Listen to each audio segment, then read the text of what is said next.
It's cold, the season's over. What got left is anger and mock drafts.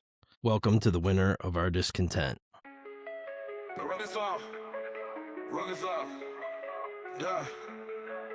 Hey, Cleveland roots with a reckless style. Take so bold and a flagrant foul. House on the ice, Notre Dame pride. Wrestling talk pop culture ride from rich to Nate. It's full court wild. Say back press play. It's flagrant foul. Yeah. It's flagrant foul. Welcome, everybody, to episode 25 of Flagrant Foul. We got a cold one here today. Winter storm going around across the U.S. Snowing like a mug here. What's going on there in Denver? It is snowing. I know it's cold across the country. We had cold weather all weekend, and it's pretty frigid today. I think it's supposed to start snowing at some point this afternoon, but I don't think we're going to get the snow you guys are. But we shall see. Hopefully it's a nice, messy Broncos-Pats game, so Stidham can throw a couple slippery picks to the Pats, hoping the Pats beat them. Do not want to see the Broncos win. There's a bunch of knuckleheads down there tailgating with short sleeves on already. I saw in the news, so geniuses. So, how much snow you got? I don't know. I haven't been out there. I would say probably like 4 or 5 inches, maybe. Probably closer to 4. Yeah. Crazy. All right. Well, let's get into it. So this is kind of the our winter lull. We're wrapping up this season with games. We'll talk about them a little bit because we're obligated. But, you know, the real season, the Browns seasons is over. But we're going to touch base on the Browns coaching search, which, they're trying their absolute darndest to fuck up as bad as they possibly can. I think my biggest beef through all this, they were one of the first teams to have a coaching vacancy, and they seem like the least prepared. Nobody knows what's going on. They're doing weird stuff, like they're some sort of hiring geniuses, and they know how to run an organization, but they're just sort of expecting the fan base to trust their decision making, which is that's like trusting Ted Bundy to not kill you, basically, is trusting Jim Haslam and Andrew Berry to make like good decisions. So I don't know, thoughts on this coaching search. I saw late, it sounded like they came in, who's at the Washington Running back coach. They got gave an interview last night. The whole way that was announced seemed like such a like Rooney Rule formality type of a situation. But whatever. I don't know. We had a couple coaches pull out last week. Mike McDaniels and who else pulled out? Minter pulled out, right? Or did we ask him? Yeah. So I don't know. What are your thoughts on the coaching search? Yeah, like you said, finally, satisfying the Rooney Rule with that interview yesterday that allegedly happened was weird. Like, news dropped like late last night that they completed that interview. But finally they can start hiring somebody if they would like. Seems like it's gonna be, I don't even know how to say his name. Shielhasi. Shielhaas. I don't know how to say his name. Shieldasi. I don't know. But I get made fun of for the way I say names. I've never heard anybody pronounce his name. I've just read it, so I don't know how you pronounce it. And I'm admitting to that instead of just ignoring it. Anyways, seems like it's probably going to be him from LA, but I would have still preferred Grant Udinski, I think. I don't know why, just because.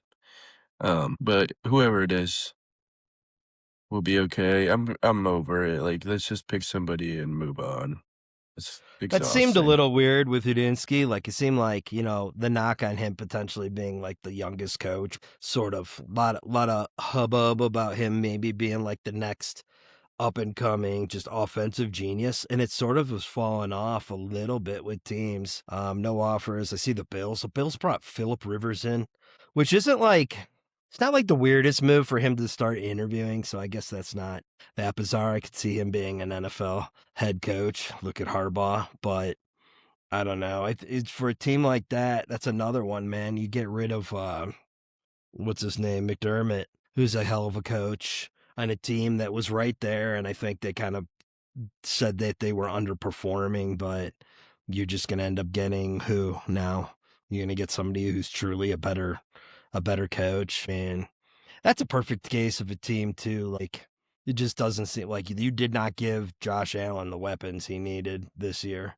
I don't know. Did you Did see you the hear quotes the from that whole? owner? That I was owner's just a about to say dick. that about Keon Coleman. Yeah.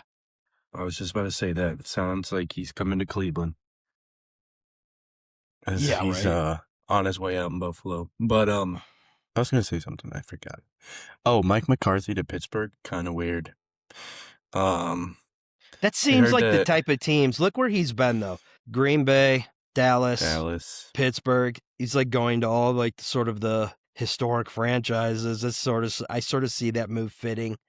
I His heard age that though. A-Rod was only going to come back if they got him, so that must mean that they're sticking with Aaron Rodgers for one more year. I don't really know. Yeah, speaking of dicks, that dude, I don't like him. I hope they do stick with him for another year because that dude's booty cheeks. Yeah, I don't like. But quite honestly, like for an owner, like Haslam is a dingleberry and he's no brains and can't run an organization. But like the Bills owner is just straight up a dick. He's out there calling people out. Like, you okay? Your GM draft the Yeah, players and, whatever. I don't. Do you know where Coleman came from? Where did he get drafted out of? Florida State. Okay, so you have a guy out of Florida State with high potential and you send him to Buffalo where it's negative 57 ball temperature out on a game day and you expect him to just catch cold balls, whatever. Yeah, I know What? that didn't come out great. It was whatever, but I'm a lot like you. I'm kind of over this coaching search. Like, I'm ready for them to make the call. Let's move on. I think, honestly, what's going to be more interesting, like, provided they don't just come out and do status quo, which is like, hey, we've been, pulling the wool over your eyes and we were going Schwartz the entire time.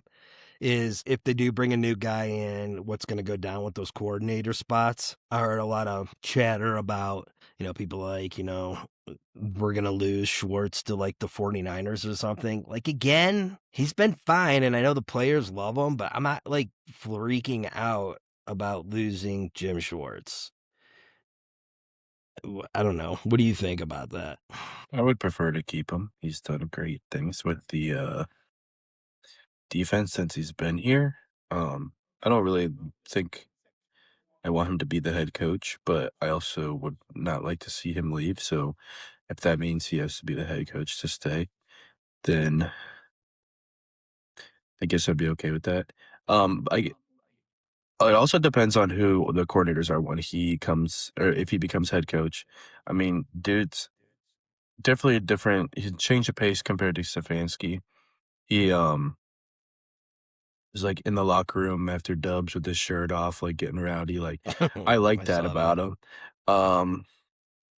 But I don't know. I guess it just depends on who the coordinators are because offense is our weakness. So bringing in defensive head coach would be interesting what they do.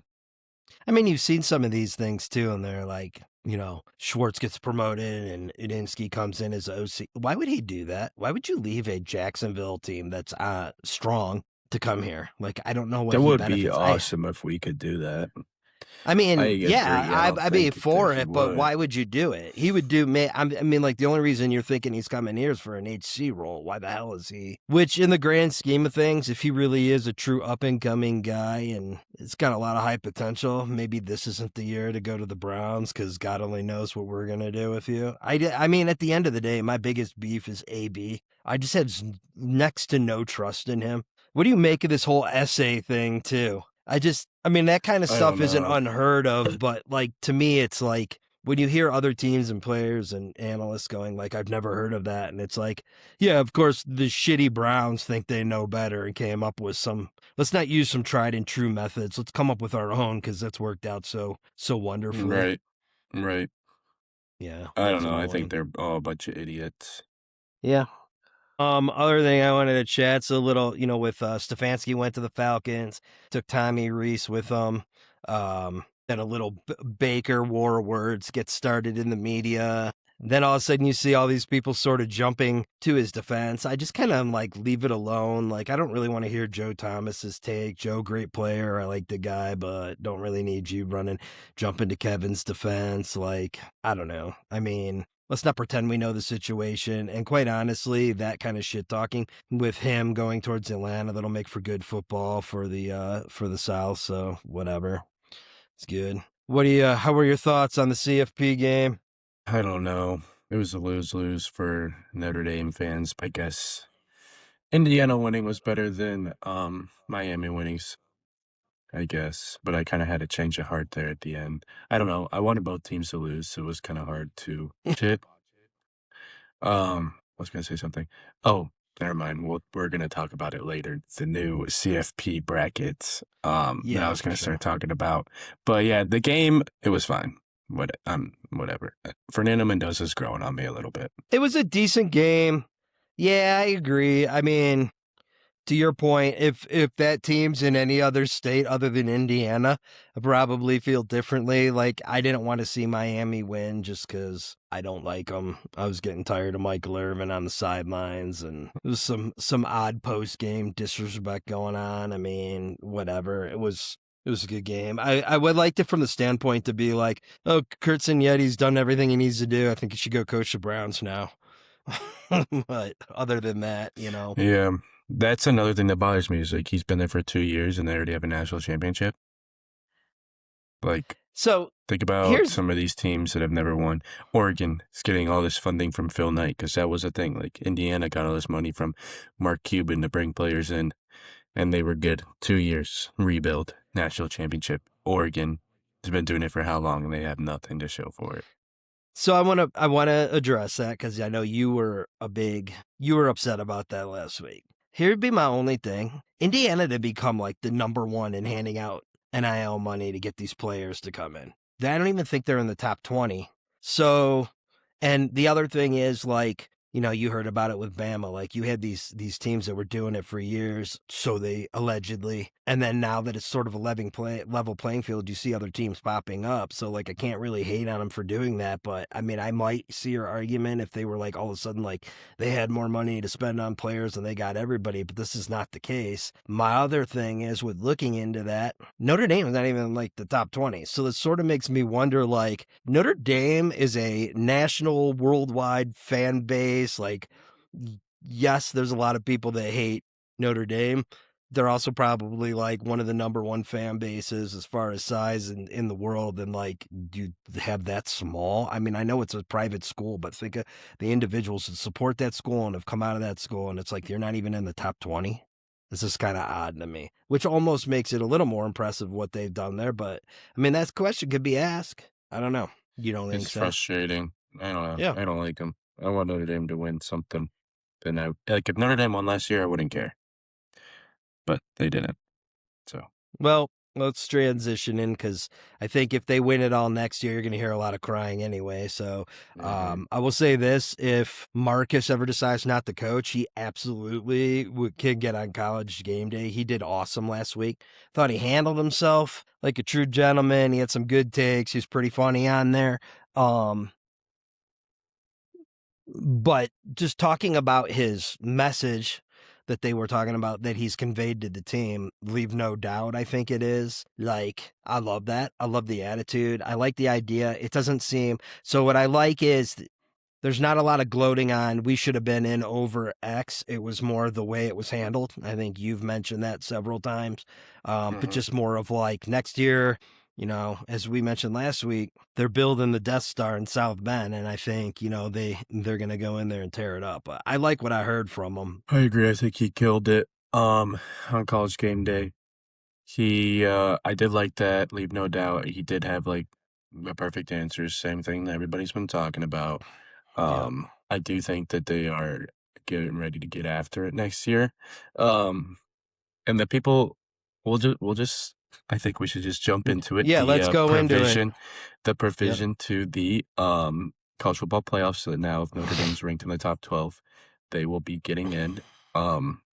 So the same situation happens next year where Miami is, what were they? Like, were they 9 and Notre Dame was 10, or they were 10 and I think they were 9 and Notre Dame was 10. So if same thing happens again, Notre Dame would get in over Miami. I also saw something where Duke would have got in over Miami because of how they like are putting in the conference champions since they won the ACC. I don't know exactly what that is, but I do That's know gotta that count Notre for Dame. something to me. I'm What? sorry, but it does. So if you're trying to include all the conferences into this national championship picture, and you're accounting for the national champ or the conference champion has to count for something. I know a lot of people are going to be like, "Been ridiculous with Duke." Here's the thing: how many teams are in Division One football, and you don't play even close to the same schedules? So you're arbitrarily trying to measure and rank strength of schedules. So at the end of the day, if you're the conference champion, that should account for something to get people in. If you I ask agree. me, I would have rather seen Duke in over JMU or That's who what else it was in would there? be. I think that JMU would have been out. Duke would have been in. Miami might have been out too. I don't know exactly what all they changed. I know the Notre Dame thing. That's about it. Um, A but something lot I of will say, crying. like a lot of people are crying, and this change to the playoffs was signed prior to this season. So it's not like Notre Dame started crying about not getting in this year and then they made the change for them. This was happening, like going into effect this upcoming season and was signed Yep. last year. Um so with that being said, like as a Notre Dame fan, like sounds good to me. Another reason not to be in a conference. A lot of people are crying. Notre Dame needs to be in a conference, blah blah blah blah blah. We didn't make the rule, so I don't know why they're getting mad at us. Like, we're not in a conference, and they made the change to help them get in. Like, I'm not necessarily gonna say, like I can see how people will say it's unfair, and, like, I'm not gonna say that it's the most fair thing, but, like, as a Notre Dame fan, like, I'll take it. Um, but what Notre Dame can do, because a lot of people are crying, they're not relevant. They were in the national championship last year, and they had a Heisman finalist, but whatever. Um But what Notre Dame can do is leave no doubt. They go undefeated. They are ranked well into the top 12. Then no one's going to have an issue with this. Yeah. So I think that that's what they need to do is just like be the team they're going to be the entire year. Don't have these terrible losses and then try to fight back from them. Um, So, whatever. I could see that getting changed pretty soon. Honestly, like I don't see that lasting very long because people are doing a lot of crying. Which whatever, take it out. Like if we have to get in, um, like we've had to in the past, then so be it. Like I think that Notre Dame's a good enough team to do it without being in a conference. So whatever. Yeah. Yeah. No, I agree. And I think piggyback off of comments I sent you the other day, RG3 made a point of, 4 10-win seasons. They're in the national championship game last year. Everybody wants Marcus Freeman. The fact ESPN had Marcus Freeman on game day, the fact that there's provision, whether people like it or not, Notre Dame's never been more relevant. And if you ask hmm me, college football needs Notre Dame more than Notre Dame needs college football, which maybe that's true, but they need them as much. I So let's think whatever. that another thing that people think about that this bothers me is how long has Marcus Freeman been at Notre Dame, like as the head coach? 4 For about 4 years? years, I think. So when people talk about, oh, Notre Dame's getting special treatment, they're getting in the playoffs, they're not a good team. They made the national championship last year. They did lose to Northern Illinois last year, but they made the national championship. They beat Indiana, Georgia, and Penn State en route to making the national championship. So Notre Dame is a relevant and competitive team. I understand this year that they did lose to their two ranked opponents. They were close games in the first 2 weeks of the season, but they did lose and they didn't make the playoffs because of it. I understand that. But when people get upset when Notre Dame's ranked too high, they get into the playoffs because they think about Brian Kelly's Notre Dame getting smoked by Clemson, sneaking into the playoffs, and like every big game I could think of, like with Brian Kelly's Notre Dame prior to that, like um, they've lost every big game and it hasn't been close. And then Yeah. people say the same thing. Notre Dame's ranked too high. Notre Dame should have been in playoffs in the first place. Um, Getting destroyed by Alabama in the national championship. Um, so this is a different Notre Dame. This isn't Brian Kelly's Notre Dame that couldn't win big games. I know that they did lose their big games this year, but I think this is a different team. People need to I think consider you that. got legit defense. You're probably gonna have the best receiving core that school may ever have had, but definitely in the last several decades, right? Coming in, Mhm. good coaching, and then I think, the quarterback, they always seem to have top-notch quarterbacks, but, to have a guy that's got, a full year of high competitive play under his belt coming in this year, I think it's just a little bit different than what you've seen the last several years with them bringing in a transfer. So, I mean, I know people are going to cry about that way too early preseason number 3 ranking, but whatever. I think they'll be fine. I do want to talk Mhm. schedule, right? So I saw a schedule the other day. People were crying really hard about ND's schedule next year. But I'm not sure why. I mean, you got 1, 2, 3. We got 3 Big Ten teams. You could say what you want. Wisconsin has been a good team in the past. You got Michigan State. You got Purdue. Yep, I get it. A Bill Belichick coach, Tar Heels team. Yes, they were dog shit last year, but you have one of the best coaches in the history of football, whether you like them or not, in Bill Belichick. So I got to think they're going to be better. And honestly, a team that's been good in the ACC, so not sure what the beef is there. I'll give you Rice as a stinker. BYU, ranked good team. Navy, you could say what you want about Navy, but Navy strings together double-digit win seasons. And there's some history there that Nate's, discussed on the show before about, a willingness to play each other. And they basically just out of a sort of sportsmanship, there's been an agreement they'll always play Navy. So I'm not going to begrudge that. Boston College is a rival. And unlike the USC rival that were being bitches about, they wanted to have it in a certain weekend and they want to blame Notre Dame that they wouldn't play them, which is not the case.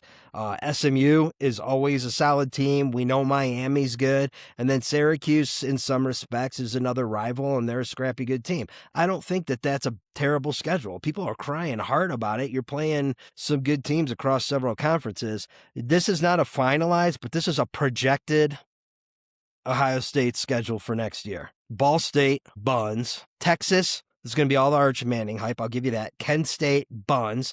You're going to have an Indiana team that's losing a ton of people next year. So everybody's going to be, it's Indiana. They're losing a ton, including their Heisman Trophy quarterback. People are trying to make Iowa out like this is such a huge, tough opponent. Whatever on that one, too. Nebraska's buns. USC's buns. Illinois is fake, wants to be good. Maryland's buns. Michigan going through all kinds of turmoil with people leaving and their coach, diddling people on the staff and then threatening to kill himself. So, Portnoy can shut up too with his whole football goes through Michigan. That dude is a complete albatross to the teams he roots for. And then Northwestern, sorry, Dave, they're not great.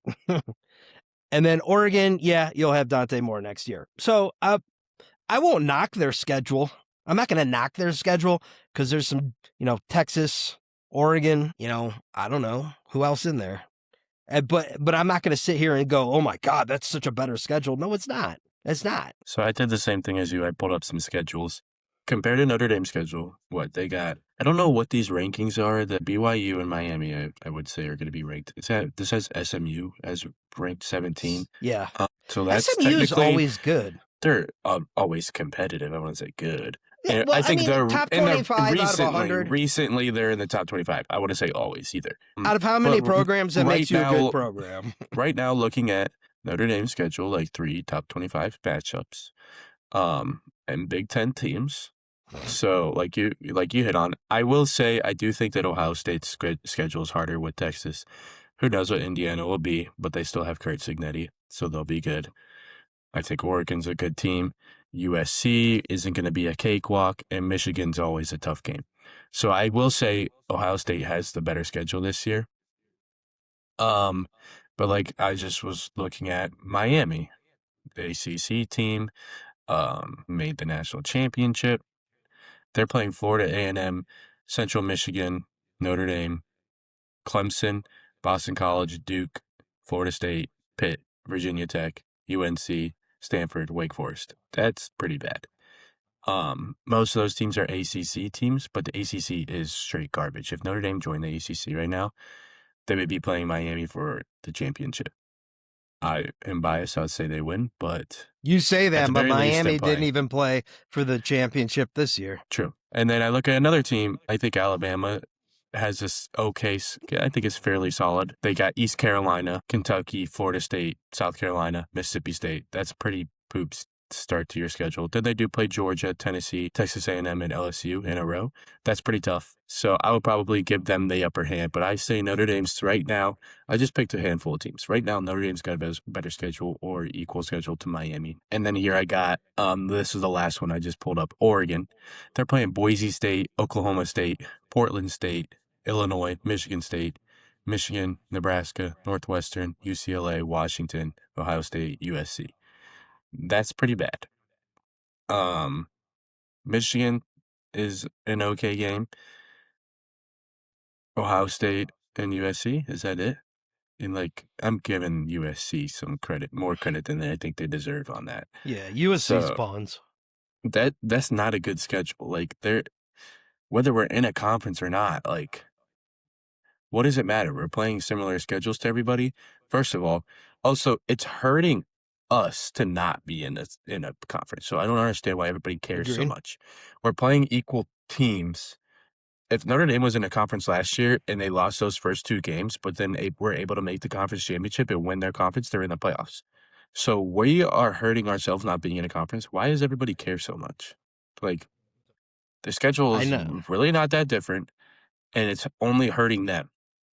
I don't understand the problem. Because they're all partaking in the least nutritious with the least electrolyte sports drink, Haterade.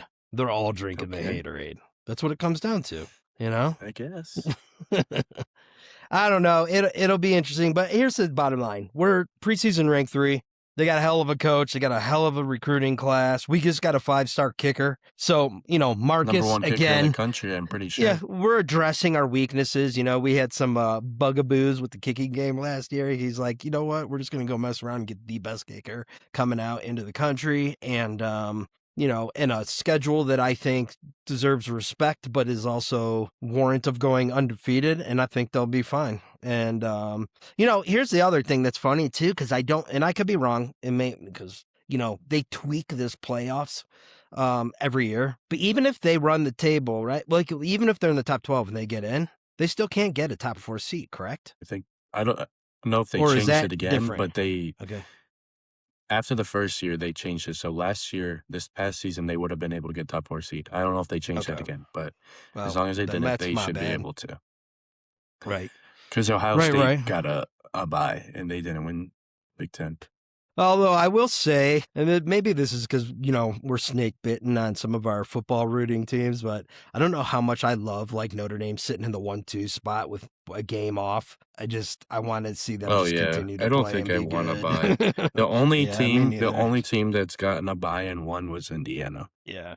And there's been 8 teams so far in the past 2 years that have gotten buys. One of them has won. I'm good. Yep. So before I go to hockey, just a couple other quick football things I want to go to. So I think just a quick edit or tweak or some information. I think this makes good sense. Our mock draft that we did last week and some of the mock drafts we talked regarding the Cleveland Browns. We did a lot of trades, and there will be some trades, but let's be real. The amount of trades are not going to happen. So I think, in our chat, we got to it. I think, what's going to be really something that we can't, as much as we need O-line, I don't think that we can sit there and go, okay, with our 24th pick, we're going to get a receiver, and then things fall the right way that we don't get a top guy, and then we start getting 2nd, 3rd rounds looking for receivers, because we've done that year after year after year. We need a prototype stud receiver, so I'm starting to, depending on how that top 5 goes, think maybe we need to go receiver at 6, or if we trade down a couple spots from there, but I'm thinking maybe we need to do that and then go with the tackle, even, at 24 and again at our 2nd round pick. But that's just a quick amendment. I don't know that we can sit there and wait and think these receivers are going to be available. I don't think this is a super deep tackle draft as far as elite starting first-year talent, but I think it is deep as far as there are some diamonds in the rough to be had later, so potentially that's a way to go. I also think in free agency, with money to spend, you probably can bring in offensive linemen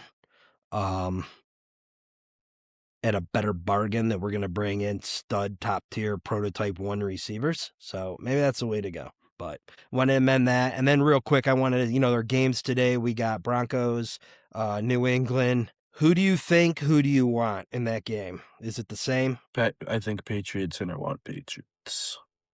Yeah. Without I'm having going the Bo same Nix, way. I don't see the Broncos being in this game.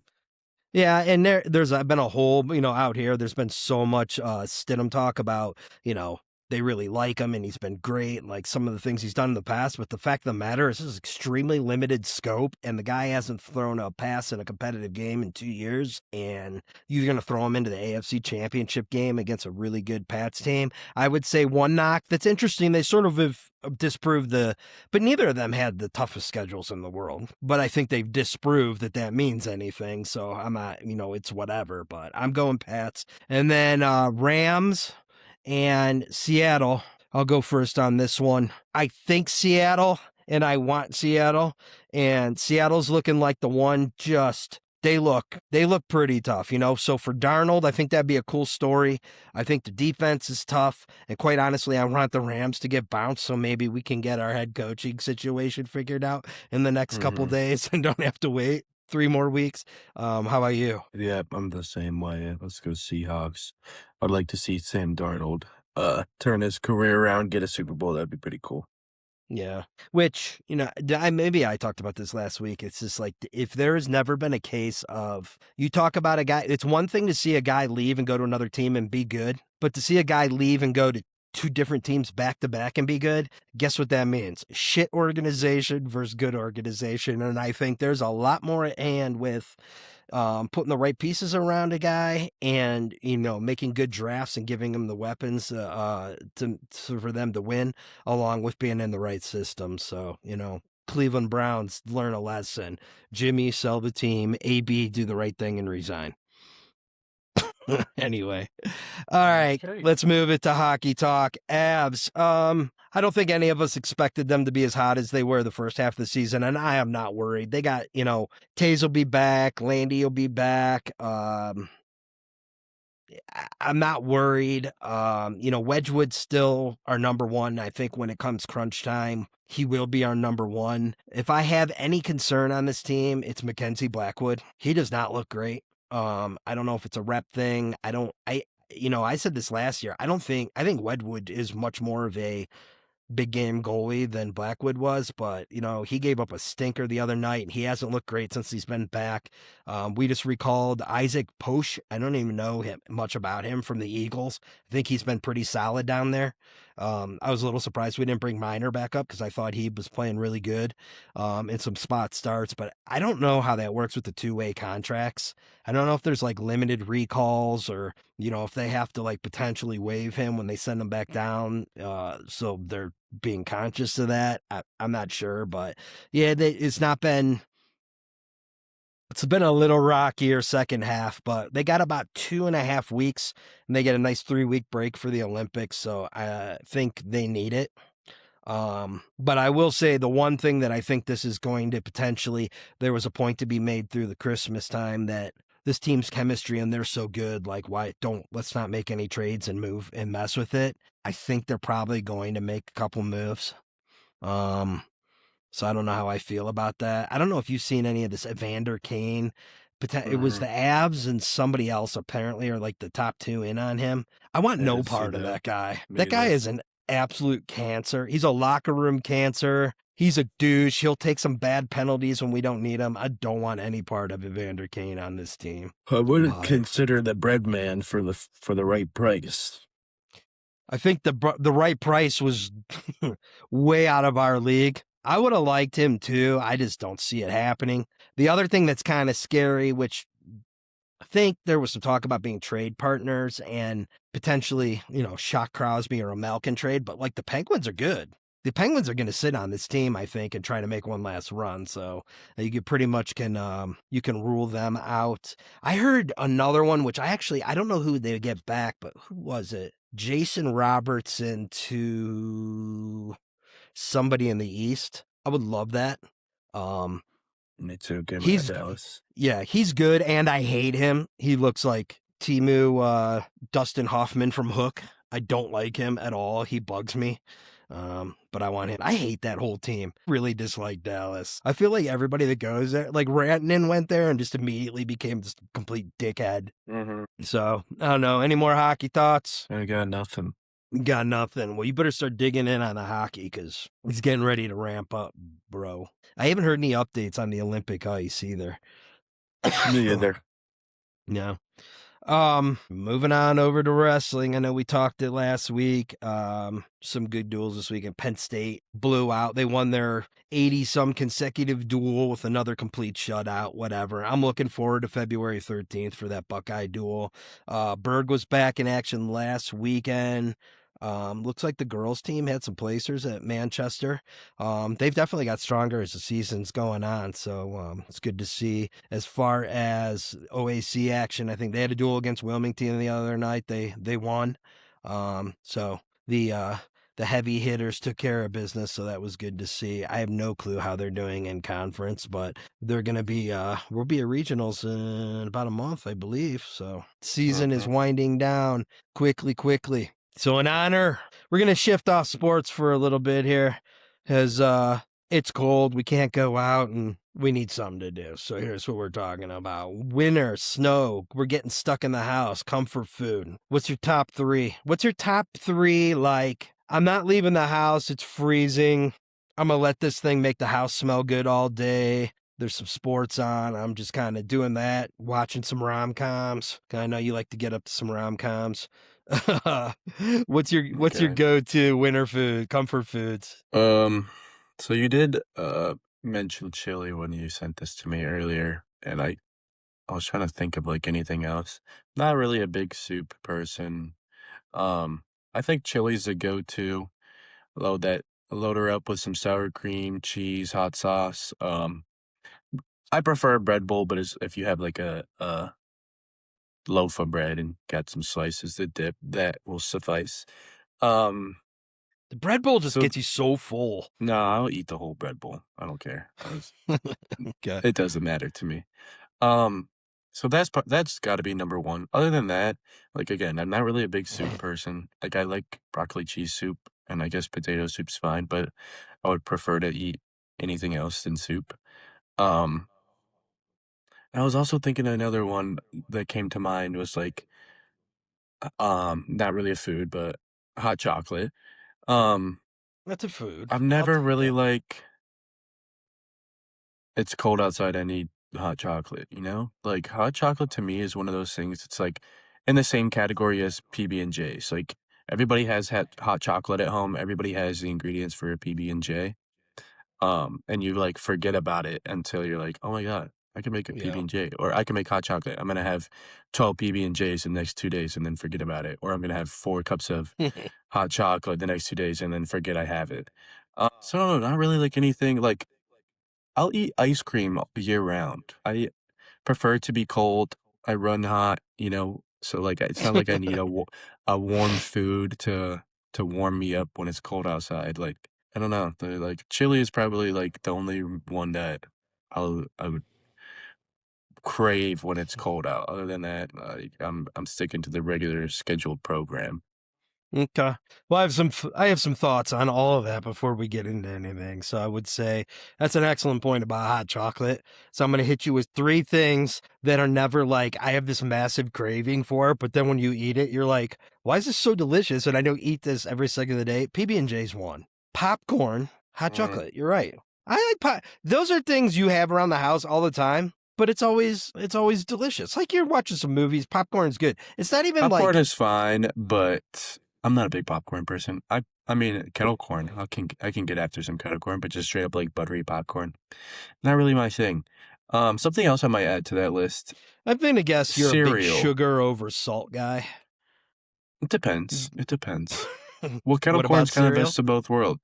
I feel like cereal could fit in that category. I think people eat it more than the other ones, but it's like sometimes you do forget. You're like, oh snap, it's 10 o'clock at night. I could just eat a bowl of cereal.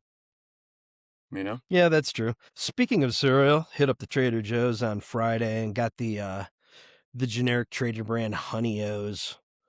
Reasonable facsimile to actual Honey Nut Cheerios. They're pretty good, and Okay. they're probably worse for you. But just because I bought them at Trader Joe's, I'm going to say they were better for me. So, yeah, those are pretty delicious. Plus, Trader Joe's, you know, I always buy like we never get cereal, so when I buy it, I'll be like, oh, let's just go get the giant gallon of milk, and then I drink 3 Mm-hmm. sips out of it and let it turn to cottage cheese.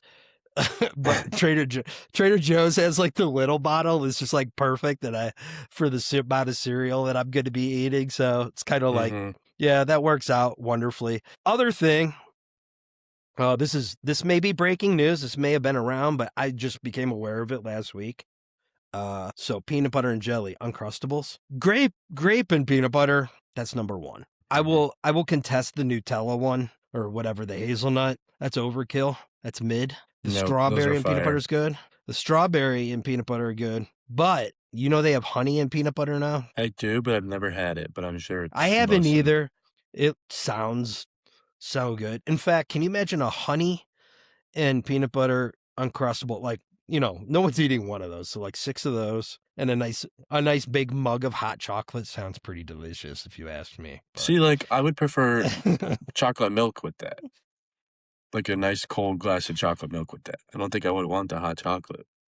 Also, I'm not really a Okay. big like I'll drink like hot chocolate, I'll drink hot coffee, but I am not a big enough fan of any hot drink that I would prefer to like get that when it's cold outside and risk burning my tongue.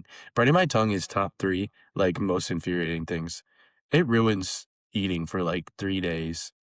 Drives me crazy. I hate it. So, Okay, wait a minute though. How about you got to pick between these two? You're burning one or the other. okay. Hot chocolate or coffee. McDonald's coffee. Because McDonald's coffee is double the surface of the sun hot. It's the hottest thing ever. The biggest scientific study that needs to be done is how the cup does not melt from McDonald's coffee. It's so hot. But do you want to do like burn tongue coffee or the hottest pizza where the sauce and cheese just sticks to the roof of your mouth and then you just have like pieces of skin hanging down after? You You're got to pick hitting one. this. You're like hitting one of those with the pizza in your mouth. I would rather You eat gotta the hot pizza. I feel like I would rather burn the roof of my mouth than burn my tongue. And I think I do there's tongue only because I think after a little bit, it just, you lose the taste buds, but it doesn't hurt. The roof of your mouth is just like everything you eat. Okay, wait a minute here. How about really good deli sandwich with like really hard crust with soft bread in it that just like takes 60 grit destroys your sandpaper mouth. to the roof of your mouth, or burn roof mouth pizza? I think I take See, burn roof mouth pizza. when I eat pizza, like I've probably burnt my tongue on a piece of pizza that was really hot, but like I can't remember a time when like I take that initial bite and my mouth is on fire, obviously, and I'm like doing the little like Darth Vader voice trying to blow it off and like cool it down. Or I just spit it back onto the plate. But like outside of like in the moment when my mouth is on fire, like after the fact, my mouth feels fine. It's not like it doesn't linger like a burning your tongue does. So Yeah. I don't know if you like when you burn the roof of your mouth, does that linger? Because I don't think I've experienced that. And because of that, I will take in the moment 30 seconds of lava in my mouth compared to my mouth's destroyed for a week. Yeah, I don't know. I feel like excuse me. It's just like the little open cuts and shit from it because it's just like the skins melt the roof of your mouth. But anyway, I digress. I don't know how we got to that point, but I'm going comfort food. I'm going to come at you with some stuff.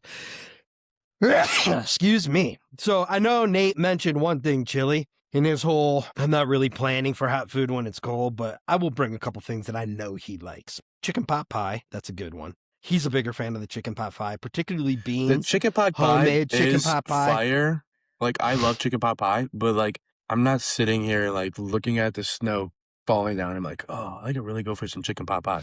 Like I could go for chicken pot pie year round. It's not like I'm only That's eating it fair. during the winter because it's warm and comforting. I want it 24/7. So that's why I can't put it on my list. Okay, let's dig into that one a little bit deeper. Whenever you guys come home, both you or the bear or your mother comes there, that's a top 1 or 2 request from Beans is chicken pot pie, 100%. But I would Definitely. also say, maybe not the winter part, but comfort food. You know, you're covering from surgery. You're feeling a little blue. You want your mother. She's coming to pamper you and cook for you. You're telling me you want a chicken pot pie. That's going to make you feel better. That's going to cure all the ills in the world. You know it. Or homemade mac and cheese.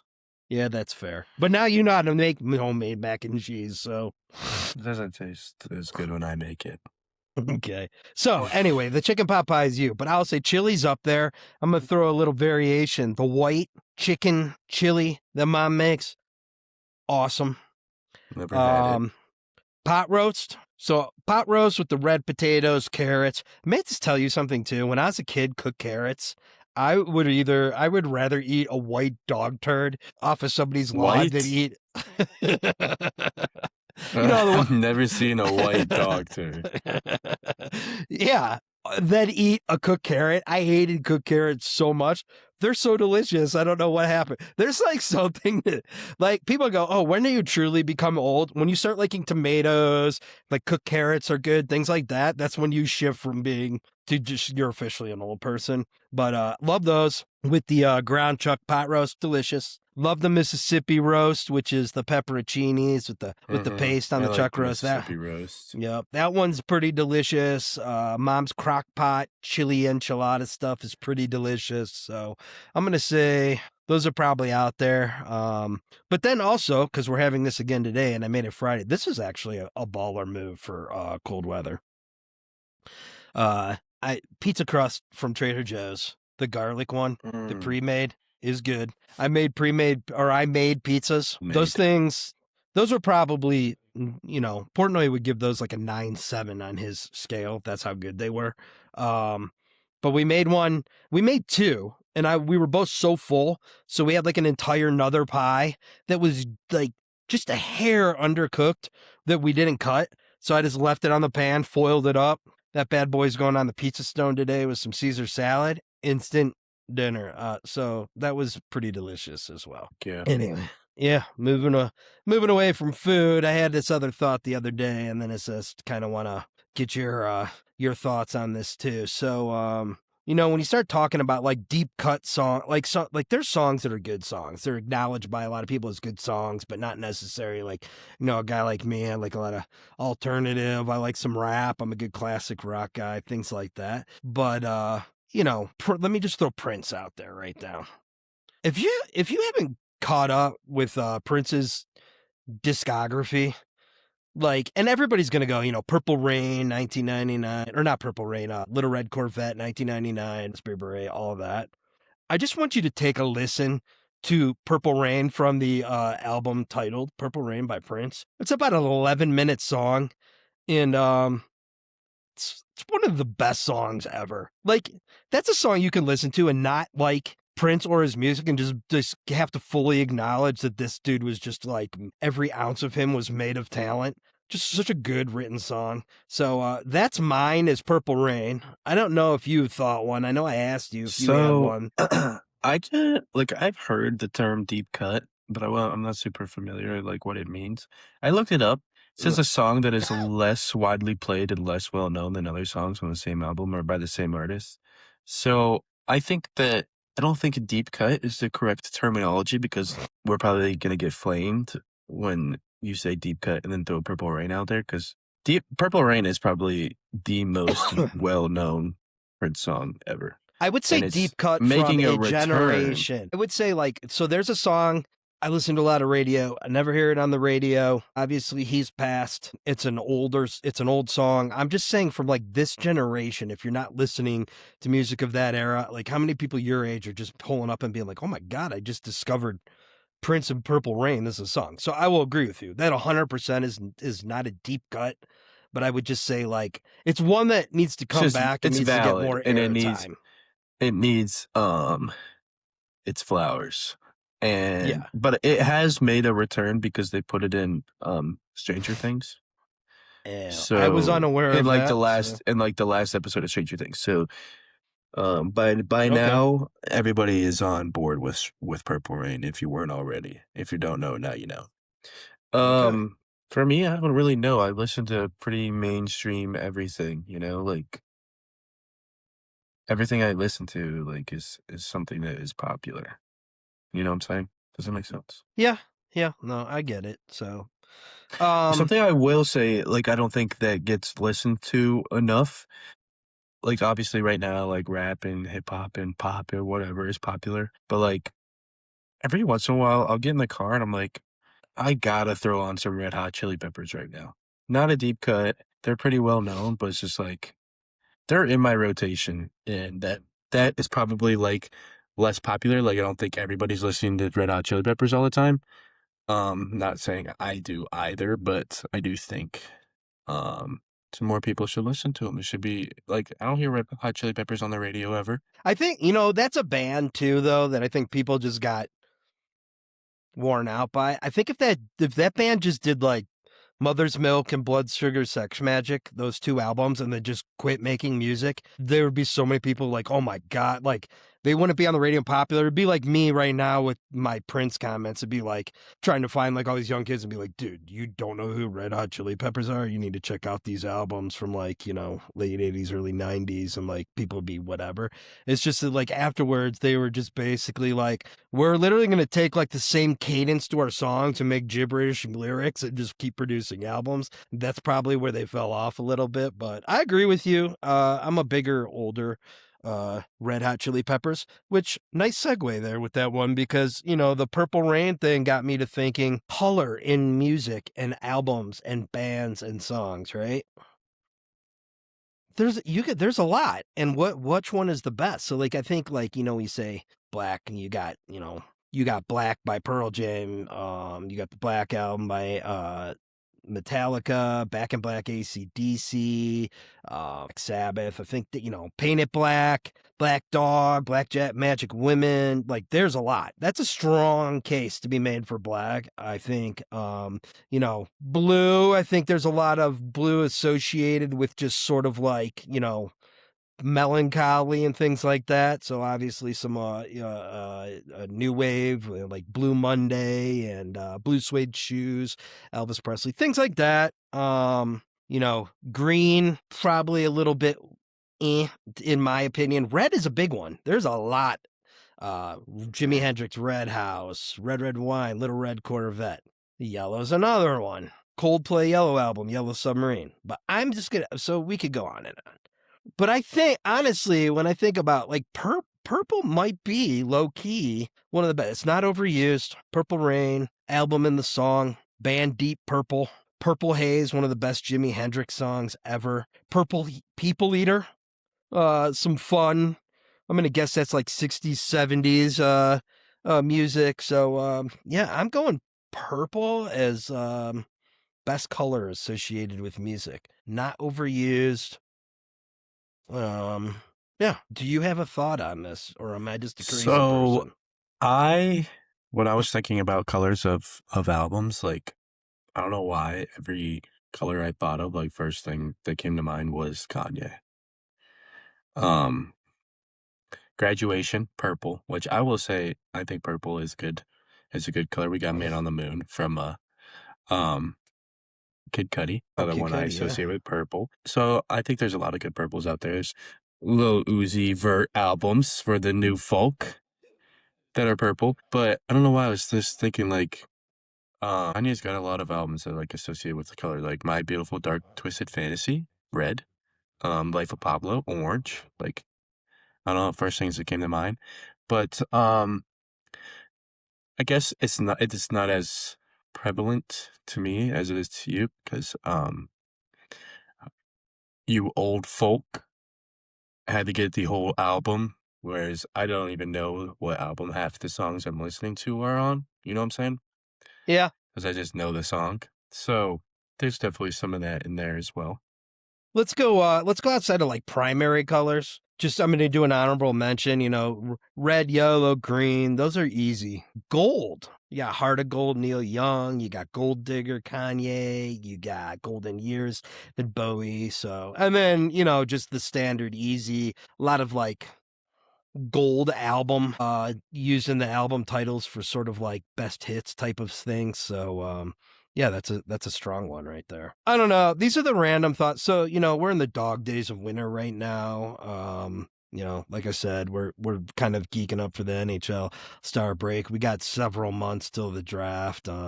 Baseball, which I would be remiss. I do need to throw a mention to baseball before we end this. But yeah, be ready. We have a lot of I have thoughts, and I know Nate does too. We just, we're gonna need to get the listeners' thoughts on this. So before I do transition to quick guards update, I do want to throw out some thank you for some update to the Flagrant Foul Studio One here with the bear with the Berg flag representing Morgan's parents, Brandon and Sarah, with the cool Browns light up bottle right here. And then my boy Ricky hooked me up with the 3D printed light up Brown sign. So thank you to everybody over the holiday season. It's starting to look pretty sweet back there. So appreciate it.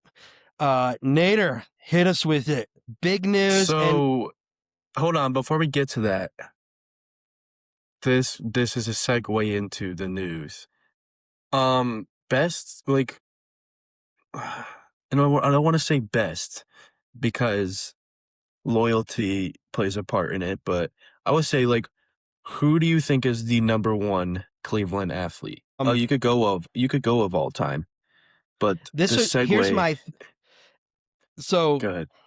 I've given some thought to this, and I'll explain my answer, but I don't want to ruin your news break, but it's recent, so a lot of people are going to be like, wait a minute, you forgot about this guy and that guy, and it's going to be a little bit dependent on people in the eras of which they had their hugest fandom. But the guy you're about to talk about, in my mind, is number one, and I'll tell you why after you break the news, but go for it. Well, for number one athlete, I will say, like, not as much loyalty, but he did come back. LeBron's in the conversation. There's some old players, Cavs, Browns, Indians, like, that have to be in the conversation. I'm not well versed in all of that, so I'm not gonna say anybody. I mean, I could go like Browns legend Rashard Higgins, Donovan Peoples-Jones, like, they're number one. But in my opinion, the most loyal, he is one of the best players in all of Major League Baseball. Doesn't care about going to the Dodgers, to the Yankees, get big contracts, where he probably could. Jose Ramirez is Cleveland. Yes. He's like, when it's all said and done, he is the greatest Cleveland athlete ever, in my opinion. Huge contract extension today, or not today, but yesterday. He'll be playing ball in Cleveland till 2032. I don't know the money on that, but we love Jose Ramirez here in Cleveland. He's awesome. So what do you think of this? I mean, I'd like to lay out maybe a couple players that I think are. So I will go like guys that have meant a lot to the city and maybe have brought championships. You mentioned one. I'm not a fan of his, but I will validate your argument. Guys that, mean a lot to the city and come back after the playing careers. So I think there's guys that, to no fault of their own, got traded, but they weren't heirs, so it is what it is. And then you have some other guys that just like spoke highly and just loved being part of Cleveland. And I'm gonna throw some guys out at you right now. I got a controversial. I'm gonna do an honorable mention one, but Jose Ramirez number one. I think LeBron, he left. I hate the way he handled it. He did come back. He got a championship. So I don't love the guy, but whatever. David Njoku. He probably won't be back. Dude loves Cleveland. He loves Cleveland. He's probably not going to be back. I know that's probably a weird one because it's not like he's been elite forever or anything like that. Bernie Kosar, he left to no fault of his own. The dude played game on 2 broken ankles. He came back. He's been synonymous with the Cleveland Browns since they've been back. He's in the discussion right there. Most of that mid 90s Cleveland Indians team, you know, there's a lot of those guys like Sandy Alamar's probably the biggest one that stands out to me right there. I'll throw some guys out. Jim Brown cut a career short to leave. Great running back, one of the greatest of all time, but he did choose to go to Hollywood over it, so I'm not going to put him in the conversation. Trying to think some other great guys that have left, but maybe not off the top of my head. I can't think of anybody great. But those are sort of my top, like Josh Cribbs. I'm going to throw him in there. And then my honorable mention, and I'm only going to throw this in there. I know you're going to give me, look, but he was drafted by us. He left and played for our rival, but he wanted to come back and retire as a Brown and as Joe Hayden. Part of it. Joe Hayden. I'm just going to give him his kudos. I don't know if I would call him like the greatest Cleveland guy through and through, but I do appreciate that. So those are mine. But here's the thing with Jose Ramirez. It's to your point, man. The guy loves Cleveland. He could go, dude, people want him. There's no, like he could have gone taken the money, but like on a team that, you know, is just not going to spend the money. And we've seen over the years, our best players leave us, to have him just keep coming back. He's just awesome. Like everything about him is such a good vibe for that team. He's the heart and soul of the Cleveland Guardians. Yeah, I agree with all those guys you had to say. I did forget about Jim Brown. I don't know how I forgot about Jim Brown. But like he's definitely one of the greatest Cleveland athletes, but just like all encompassing, like loyalty, like how good they actually were. And like I know probably there's some people, it all depends on who you grew up watching. Like everybody's answer is going to be different. I grew up in the 60s and 70s. This guy was amazing. You just weren't there. You didn't see it. You wouldn't know, but he was the greatest person ever. Well, I wasn't alive, so that's why I'm not trying to sit here acting like I know everything. Maybe there are some people that I'm not familiar with.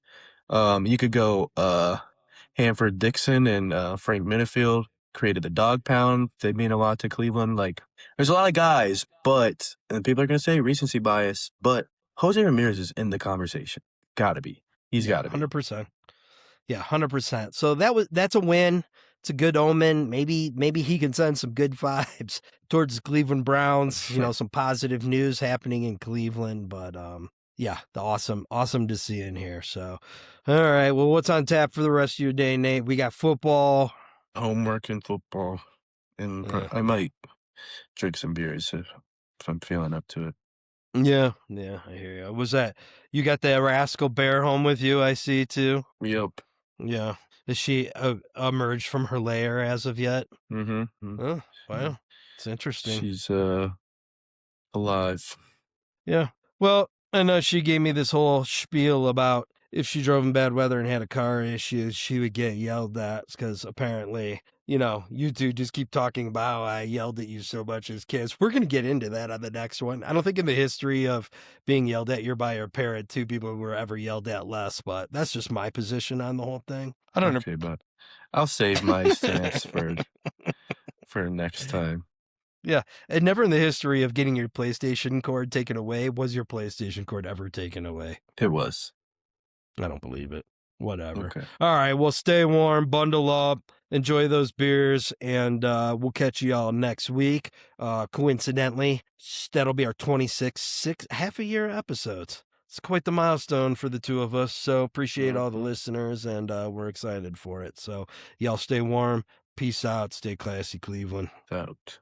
Come back, beat kicks and crowd noise, whistle blows.